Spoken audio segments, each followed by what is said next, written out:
Steam belched and hissed. Sweat trickled down the back of my neck. Smaug the Terrible was furious with me. "What does it mean, filter error?" I asked.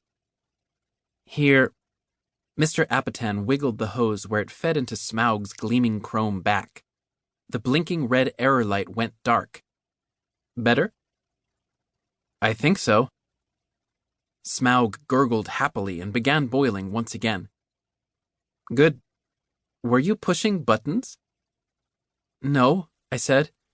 "Just to check the temperature." "You don't have to check it, Darius. It always stays at 212.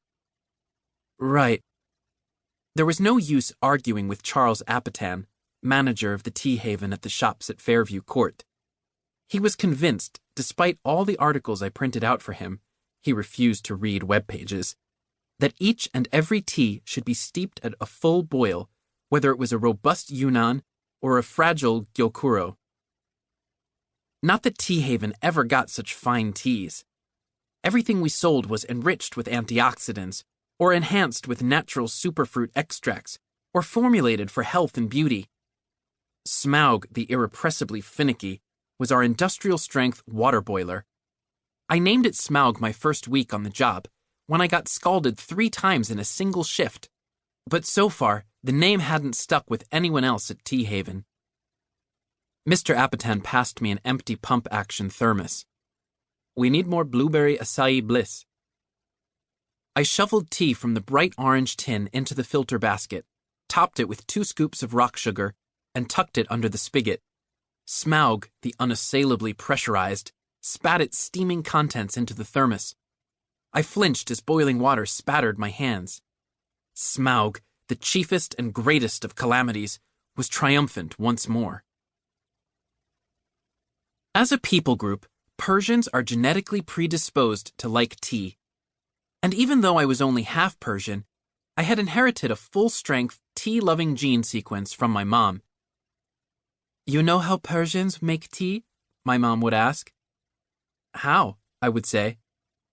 "We put hell in it and we damn it," she would say, and I would laugh because it was funny to hear my mom, who never used colorful metaphors, pretend to curse. In Farsi, hell means cardamom, which is what makes Persian tea so delicious, and dam means to steep. When I explained the joke to Mr. Apatan, he was not amused. "You can't swear at the customers, Darius," he said. "I wasn't going to. It's Farsi. It's a joke." "You can't do that." Charles Apatan was the most literal person I knew. After I replenished our strategically located sample thermoses with fresh tea, I refilled the plastic cups at each station. I was categorically opposed to plastic sample cups. Everything tasted gross out of plastic, all chemically and bland. It was deeply disgusting. Not that it made much difference at Tea Haven.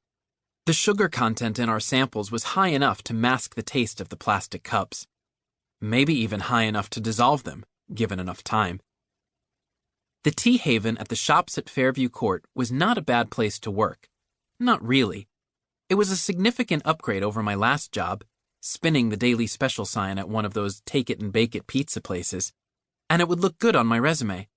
That way, when I graduated, I could work at an artisanal tea store, instead of one that added the latest superfood extract to whatever dismal fannings the corporate tea blenders could find at the steepest discount. My dream job was Rose City Teas, this place in the Northwest District that did small-batch, hand-selected teas. There were no artificial flavorings in Rose City's tea, but you had to be 18 to work there.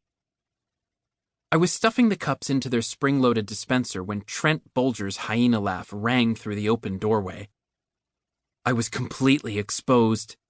The entire front of Tea Haven was composed of giant windows, which, though tinted to reduce sun exposure, still offered a full and enticing view of the wares, and employees, inside.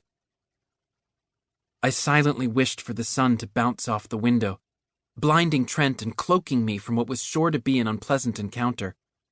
Or, at the very least, for Trent to keep on walking and not recognize me in my work uniform of black shirt and bright blue apron. It did not work.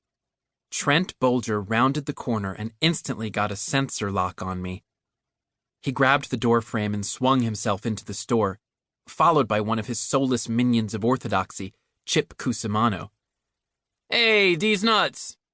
Trent Bolger never called me Darius. Not if there was a suggestive nickname he could use instead. Mom always said she named me after Darius the Great, but I think she and Dad were setting themselves up for disappointment, naming me after a historical figure like that. I was many things. D-hole, D-wad, D's nuts, but I was definitely not great. If anything, I was a great target for Trent Bolger and his soulless minions of orthodoxy. When your name begins with D, the sexual innuendos practically write themselves.